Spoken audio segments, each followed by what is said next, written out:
Hello दोस्तों, last time हम circle में पढ़ चुके थे सेंटर रेडियस फॉर्म। अब हम उसके आगे कुछ पढ़ना चाहते हैं। ठीक है, देखते हैं अब आगे क्या क्या और वैरायटी के क्वेश्चंस होते हैं। ठीक है बेटा, x माइनस ए का whole square plus Y minus B का whole square is equal to R square. इस फॉर्मेट को हमने लास्ट टाइम पढ़ लिया था। इसे हमने बोला था बेटा centre radius form. Centre radius form क्यों बोला था ये भी आप समझ लें, क्योंकि इसमें हमें सेंटर गिवन था। सेंटर कितना था आपके पास, a कोमा बी, और रेडियस कितनी थी बेटा इसमें, r। इसलिए हमने इसे बोला था centre radius form.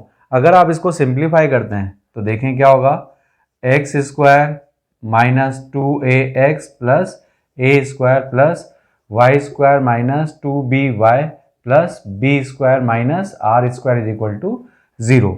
X square plus Y square plus minus का 2ax माइनस का 2by प्लस का a स्क्वायर प्लस का b square minus R square is equal to 0। ये आप अगर देखें सर्कल की एक नई फॉर्मेट दिख रही है आपको।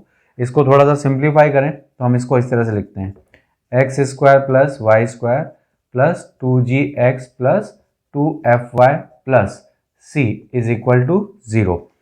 इस फॉर्मेट को मैंने इस तरह से लिख दिया है। क्या क्या रिप्लेसमेंट करें मैं वो अभी आपको समझाता हूँ। ये जो आपके पास फॉर्मेट दिख रहा है बेटा, ये आपका जर्नल फॉर्म ऑफ सर्कल।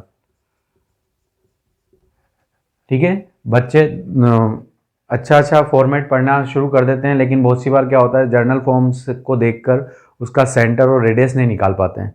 तो मैं आप लोगों को यहाँ पर बताना चाहता हूँ कि सेंटर और रेडियस कैसे निकाला जाता है इस वाले फॉर्मेट का। पहले तो हम ये सीखें कि इसकी हेल्प से, अगर हमें ये आता है तो इसकी हेल्प से इसका सेंटर रेडियस कैसे निकालेंगे। तो आप देख रहे हैं यहाँ पर, अगर मैं इसको रिप्लेस कर रहा हूँ तो मैंने यहाँ पर क्या करा है बेटा, माइनस ए की जगह लिखा है जी, माइनस बी की जगह आपने लिखा है इसमें एफ, और कांस्टेंट टर्म की जगह आपने क्या लिखा है बेटा इसमें C, A square plus B square minus R square. अब हमें पता है इसका सेंटर कितना था बेटा, ए कोमा बी। तो यहां से मैं ए की वैल्यू निकाल लेता हूं इन टर्म्स ऑफ जी। ए अगर आप यहां से निकालते हैं तो ए आपको मिलता है बेटा माइनस जी। इसी तरह से आप बी निकालेंगे तो बी कितना आएगा आपके पास, माइनस जी माइनस एफ। और सी अगर आप आर स्क्वायर यहां से निकालेंगे तो कितना आएगा, A square plus B square minus C. A और बी की जगह रिप्लेस कर देते हैं हम, माइनस का स्क्वायर वापस प्लस हो जाएगा। इट मीन्स यहाँ कितना आएगा बेटा, G square plus F square minus C. ये आपका आर स्क्वायर की वैल्यू आई, और ये आपकी ए और बी की वैल्यू आ गई in terms of G and F. तो फाइनली अगर हम देखें तो वापस इसको रिप्लेस करें इस जगह, तो ए की जगह कितना लिखा मिलेगा बेटा, माइनस जी माइनस एफ। और इसी तरह से रेडियस की जगह रिप्लेस करें तो आर की वैल्यू कितनी मिलेगी आपको, under root G square plus F square minus C. तो फाइनली आपको क्या ध्यान रखना है बेटा, अगर आपके पास जर्नल फॉर्म ऑफ सर्कल आता है, इसे क्या बोलते हैं बेटा हम, जर्नल फॉर्म ऑफ सर्कल, तो आपको इसका सेंटर कैसे लिखना है, माइनस जी माइनस एफ। याद रखने का तरीका क्या है बेटा, कोफिशिएंट ऑफ एक्स स्क्वायर और वाई स्क्वायर ध्यान रखें 1 होना चाहिए। जब आपका कोफिशिएंट ऑफ एक्स स्क्वायर और वाई स्क्वायर 1 हो तब आप ध्यान रखें एक्स का जो भी कोफिशिएंट आपको दिख रहा है उसका हाफ करें और उसका साइन चेंज कर दें। एक्स का कोफिशिएंट का हाफ करके उसका साइन चेंज कर दें। इसी तरह से y के कोफिशिएंट का हाफ करके उसका साइन चेंज कर दें। ये आपको क्या मिल जाएगा, सेंटर। और जो भी आप यहाँ पर सेंटर के कोऑर्डिनेट निकाल रहे हैं उनका स्क्वायरिंग कर दें, और यहाँ जो कांस्टेंट टर्म है उसका माइनस कर दें, तो आपको उसकी रेडियस मिल जाएगी। तो आप, उम्मीद है कि आपको ये बात समझ में आई होगी। चलो थोड़ा सा और समझते हैं, राइट डाउन कर लीजिए। ठीक है, तो देखें बेटा, X square plus Y square plus 2x plus 6y minus 4 is equal to 0। यहाँ आपके पास ये इक्वेशन जर्नल फॉर्म में है। जर्नल फॉर्म में कैसे पता लगा बेटा, इसमें एक तो पहली बात एक्स स्क्वायर और वाई स्क्वायर का कोफिशिएंट 1 है। ये आपका जर्नल फॉर्मेट था, X square plus Y square plus 2gx plus 2fy plus c is equal to 0। इसका सेंटर हमने लिखा था -g-f और रेडियस कितना था बेटा r√g² + f² - c। तो आप यहाँ देखें इसका सेंटर निकालें आप, तो मैंने क्या समझाया था आपको कि आप कोफिशिएंट ऑफ x देखें, यहाँ पर कितना बेटा 2, तो 2 का आप यहाँ पर कितना करेंगे बेटा हाफ, कितना आएगा 1। इसका साइन चेंज कर दें तो ये आया माइनस। सेम ऐसे y का कोफिशिएंट कितना है 6, इसका हाफ कर दें कितना आएगा बेटा 3, इसका भी साइन चेंज कर दें। और जब आप क्या निकालेंगे इसमें रेडियस, तो रेडियस कितना आएगा बेटा इसका स्क्वायर 1, इसका स्क्वायर 9 और कांस्टेंट हम आप यहाँ पर क्या कर देंगे माइनस, तो पहले से माइनस और ये -4, तो आपके पास कितना आएगा बेटा √14। तो इस तरह से हम जब आपको जर्नल इक्वेशन ऑफ सर्कल दिया जाए तो आप इसका रेडियस निकाल सकते हैं। कभी कभी क्या होता है बेटा इसमें कुछ कंडीशंस पूछी जाती हैं, जैसे आप अगर देखें आपको पता होना चाहिए अंडर रूट के अंदर अगर नेगेटिव नंबर आता है तो वो इमेजनरी नंबर होता है। क्या होता है बेटा इमेजनरी नंबर होता है। तो इसी तरह से जो हम अभी यहाँ कैलकुलेशन कर रहे हैं 1 + 9 - 4 जो आपने लिखा है, अगर मान लीजिए इसी क्वेश्चन को थोड़ा सा सेटअप करें अपन x² + y² + 2x + 6y और प्लस का 11 = 0। तो आप अगर देखेंगे तो इसका सेंटर तो आप निकाल लेंगे, सेंटर कितना आएगा -1, -3। जब आप इसकी रेडियस निकालेंगे तो आप देख रहे हैं रेडियस में क्या आ जाएगा 1 का स्क्वायर प्लस 3 का स्क्वायर यानी कि आपका 9 और यहाँ कितना हो जाएगा बेटा माइनस का 11 और आप देख रहे हैं इसमें अंडर रूट कितना आ गया -1। तो यहाँ आप देखें कि ये इमेजनरी नंबर हो गया, इट मीन्स रेडियस रियल नहीं आ रही है, नॉट रियल। तो इसका मतलब ये सर्कल जो है आपके पास कौन सा हो जाएगा इमेजनरी। अब हमें कैसे पता लगेगा कि सर्कल कब क्या होने वाला है, तो इसी चीज़ को मैंने ये एग्जांपल लेकर आपको बताया कि आपको पता लगे कि भाई ऐसा भी हो सकता है। तो देखिए आप कैसे करते हैं बेटा, इसमें कुछ नहीं करना है, ये वाला लॉजिक आपको याद रखना है। अगर अंडर रूट के अंदर नेगेटिव आता है तो वो नंबर इमेजनरी बन जाता है, अंडर रूट के अंदर अगर पॉजिटिव नंबर आता है तो वो रियल ही रहता है, और अंडर रूट के अंदर अगर जीरो आता है तो वो जीरो हो जाता है बेटा। तो इसका मतलब ये जो दो केस है, क्योंकि ये भी रियल नंबर और जीरो भी आपके पास क्या होता है बेटा रियल नंबर, तो यहाँ पर भी आपके पास ये रियल नंबर होगा। तो इसी नॉलेज का अपन फ़ायदा उठाएंगे। जब ये सर्कल किसको रिप्रेजेंट करेगा बेटा, ये सर्कल रिप्रेजेंट करेगा रियल सर्कल को, represents real circle.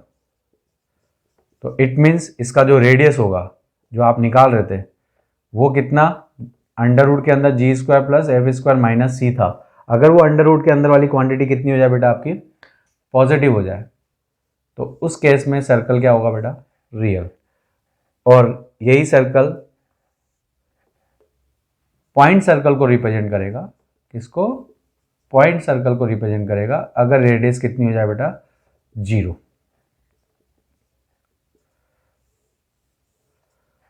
Point circle क्या होता है, पॉइंट सर्कल जिसका रेडियस 0 होता है, हुज रेडियस 0। पॉइंट सर्कल ऐसा सर्कल जिसका रेडियस कितना होता है बेटा 0। तो यहाँ पर आपके पास g² + f² - c कितना हो जाए 0 हो जाए तो हम उस केस में सर्कल को बोलेंगे पॉइंट सर्कल। और अगर ये सर्कल रिप्रेजेंट करता है किसको इमेजनरी सर्कल को, किसको रिप्रेजेंट करता है इमेजनरी सर्कल को, इमेजनरी सर्कल को, तो g² + f² - c < 0 हो जाएगा। ओके, तो देखिए ये वाला इक्वेशन ऑफ सर्कल है, इसमें क्वेश्चन क्या पूछा जाता है बेटा, find the value of k if this equation represent point circle, this equation represent point circle. तो अभी थोड़ी देर पहले हमने पढ़ा था पॉइंट सर्कल मतलब बेटा, पॉइंट सर्कल का मतलब था आपके पास रेडियस कितना होना चाहिए 0, रेडियस कितना होना चाहिए 0। तो यहाँ आपके पास रेडियस निकालते टाइम हम क्या करते हैं x के कोफिशिएंट का हाफ करके उसका स्क्वायर कर देंगे, प्लस y के कोफिशिएंट का हाफ करके उसका स्क्वायर कर देंगे, और -5 ये अंडर रूट, ये आपके पास रेडियस था, इसको क्या कर देंगे 0।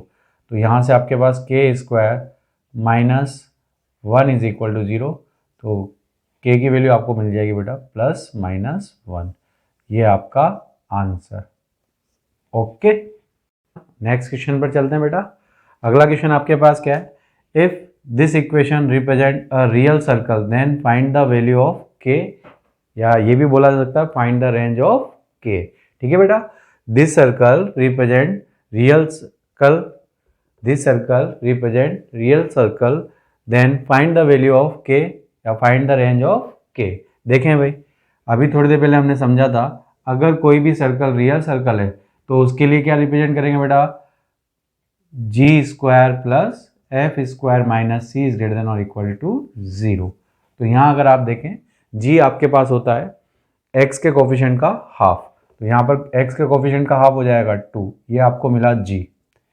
और इसी से वाई के कोफिशिएंट का हाफ कितना हो जाएगा बेटा, के, और कांस्टेंट टर्म आपकी कितनी है 5k। ये रियल सर्कल होगा, real circle if G square plus F square minus C, 2 का स्क्वायर प्लस के का square minus 5k is greater than और equal to 0, K square minus 5k plus 4 is greater than और equal to 0। अब इस तरह की inequality के लिए अपन इसका क्या करते हैं बेटा, फैक्टर करते हैं। फैक्टर कैसे करेंगे, यहाँ के स्क्वायर माइनस 4k माइनस के प्लस 4 ग्रेटर देन और इक्वल टू 0, के कॉमन लिया आपने, के माइनस 4 माइनस 1 के माइनस 4 ग्रेटर देन और इक्वल टू 0, के माइनस 4 और के माइनस 1 ग्रेटर देन और इक्वल टू 0।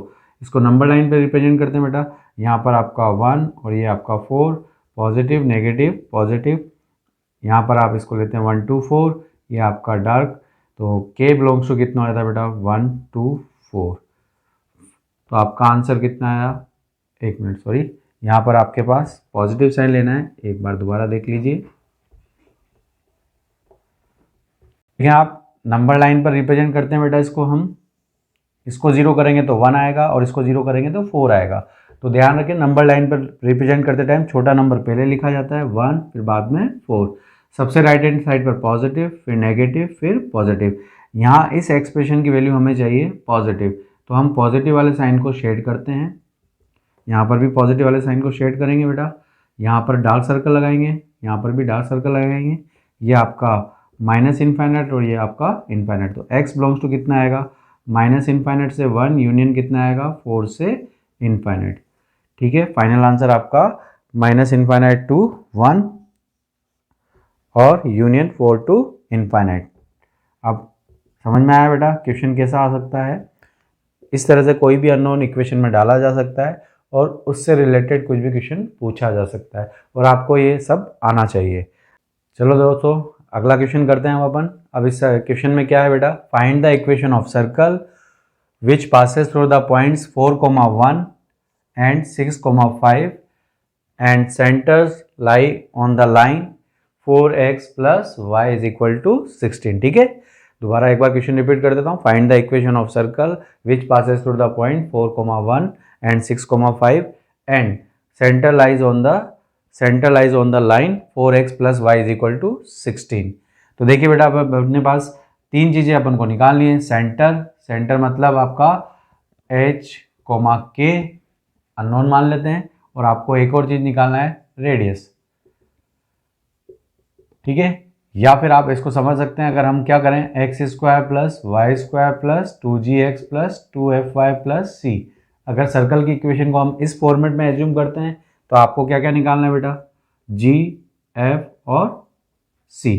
तीन अननोन है और हमारे पास कंडीशंस भी तीन है बेटा, 2 पॉइंट और एक लाइन। तो हम शुरुआत कैसे करेंगे बेटा, मान लेते हैं कि भाई equation of circle, let equation of circle X square plus Y square plus 2gx plus 2fy plus c is equal to 0। यहाँ आप देखें तो 4,1 और 6,5 इसको सेटिस्फाइड करेगा, कितना हो जाएगा बेटा 4 का स्क्वायर प्लस 1 का square plus 2g into 4 plus 2f into 1 plus c is equal to 0। एक बात ध्यान रखें, मैंने अभी एक लाइन बोला कि 4,1 इसको सेटिस्फाइड करेगा। सेटिस्फाइड करने का मीनिंग होता है बेटा जो भी इक्वेशन हो, कोई जरूरी नहीं है कि सर्कल हो, आगे अपन कोऑर्डिनेट ज्योमेट्री में बहुत कुछ पढ़ने वाले हैं। कभी भी कोई पॉइंट अगर किसी कर्व पर लाई कर रहा है या उसको सेटिस्फाइड कर रहा है तो इसका मतलब होता है उसमें x की जगह उसका x कोऑर्डिनेट रखा जाता है और y की जगह उसका y कोऑर्डिनेट रखा जाता है, और इस तरह से आप उसको बोल सकते हैं कि this point satisfied the equation. तो हमने भी यही करा, ये पॉइंट इस पर लाई कर रहा था या सर्कल इस पॉइंट से पास कर रहा था, तो हमने इसको यहाँ पुट करा। तो यहाँ फाइनली कितना है बेटा, 8g plus 2f plus C is equal to कितना है बेटा, -17, इक्वेशन नंबर 1। फिर इसी तरह से आप 6,5 भी इसमें रखेंगे, देख लेते हैं बेटा। 6 का स्क्वायर प्लस 5 का स्क्वायर प्लस 2g, यहाँ कितना आएगा बेटा आपका 6, और यहाँ कितना आएगा बेटा 2f5 और plus c is equal to 0। वापस यहाँ 6 का स्क्वायर 36 और 5 का स्क्वायर आपके पास 25, 36 और 25, 36 और 25 आपका कितना हो जाएगा बेटा 61। तो 61 उधर चला जाएगा, ये कितना आएगा बेटा 12g plus 10f plus c is equal to -61। Equation number 2 आपका हो गया। ठीक है, यहाँ अगर आप देखें तो अब इसमें अभी भी 3 अननोन है, g, f और c। तो हमें अभी कितनी इक्वेशन मिली है, 2 इक्वेशन। अभी भी हमें एक और इक्वेशन चाहिए, चलो एक और इक्वेशन निकालते हैं। इसका सेंटर कितना आया था बेटा, -g -f। तो -g -f अगर आप यहाँ रखते हैं बेटा कितना हो जाएगा 4 -g, और y की जगह क्या रखेंगे -f इज इक्वल टू 16। तो 4g plus f is equal to -16। यह आपका इक्वेशन नंबर 3 हो गया। 1 - 2 अगर हम कर दें बेटा इसमें 1 - 2 तो कितना आएगा बेटा, 8g में से 12g माइनस हुआ तो 4g, और इधर कितना है बेटा आपके पास 8f, c से c कैंसिल आउट हुआ। यहाँ पर आपका 17 में से 61 माइनस करेंगे तो कितना होगा बेटा 10 जाएगा तो 51, 51 में से 7 गया तो कितना आएगा 44। तो ये फाइनली आपको मिला 44। इसमें फिर हम वापस क्या करें बेटा, ये इक्वेशन नंबर 4 आ गया। यहाँ अगर आप देखें तो थर्ड इक्वेशन और फोर्थ इक्वेशन में अगर दोनों इक्वेशन को हम ऐड कर दें तो 4 + 3 कितना आ जाएगा आपका -7f, और इधर कितना आएगा बेटा आपका 16 भी वापस इसमें से माइनस होगा तो कितना आ जाएगा 28। तो f इज इक्वल टू कितना आया -4। f की वैल्यू वापस आप यहाँ पुट करेंगे तो कितना आएगा बेटा -4, यहाँ रखेंगे तो 4f इज इक्वल टू कितना आ जाएगा -12। तो f is equal to 4g is equal to -12, तो g इज इक्वल टू कितना आ जाएगा बेटा -3। f और g आपके पास कितना आ गया -4 और -3। इस रिलेशन को आप यहाँ भी पुट कर सकते हैं और यहाँ भी पुट कर सकते हैं। तो मैं इस रिलेशन को यहाँ पुट कर रहा हूँ, तो g की जगह आप -3 रखेंगे, इसको पुट कर दिया बेटा, पुट इन 1 तो कितना मिलेगा -24 -8 plus c is equal to -17, और यहाँ आपके पास कितना आएगा बेटा c 32 -17 कितना बचेगा आपके पास 15। तो c की वैल्यू आपको मिल गई बेटा 15, g मिल गया -3 और f कितना मिल गया -4। तो फाइनली आप यहाँ अगर वैल्यू पुट करेंगे तो आपके पास हैंस इक्वेशन ऑफ सर्कल कितना आ जाएगा बेटा, इक्वेशन ऑफ सर्कल मिलेगा आपको x² प्लस y², साथ में कितना आएगा माइनस का g यहाँ रखेंगे तो कितना हो जाएगा -6x और -4y और +15। तो हमने यहाँ पर एक और क्वेश्चन सोल्व करा। और अगर आप यहाँ तक बेटा जो मेरा लेक्चर 1 आपने देखा था और एक लेक्चर नंबर 2 आप जो देख रहे हैं बेटा, इन दोनों लेक्चर को देखने के बाद आप जब सर्कल पढ़ रहे हैं तो हम ये मानकर चलते हैं कि बच्चा एनसीईआरटी भी कवर करता हुआ चलेगा। तो यहाँ तक जो भी बच्चा मेरा लेक्चर देख रहा है उसका एनसीईआरटी का सर्कल खत्म हो चुका है, लेकिन हमारा सर्कल अब यहाँ से स्टार्ट होगा। ये बहुत बेसिक लेवल का सर्कल था, जो बच्चे अभी देख रहे होंगे तो उनको लगता होगा कि भाई सर ये इतने सिंपल क्वेश्चन, तो ये सिंपल क्वेश्चन से ही धीरे धीरे क्वेश्चन बिल्डअप होते हैं बेटा। तो आगे जाके हमारे क्वेश्चन अभी और अच्छे होते जाएंगे। पर जो भी बच्चा मेरा लेक्चर ये देख रहा है तो उसका एनसीईआरटी का जो लेवल है वो कंप्लीट हो चुका है, वो अपनी एक्सरसाइज कर सकता है। ओके बेटा।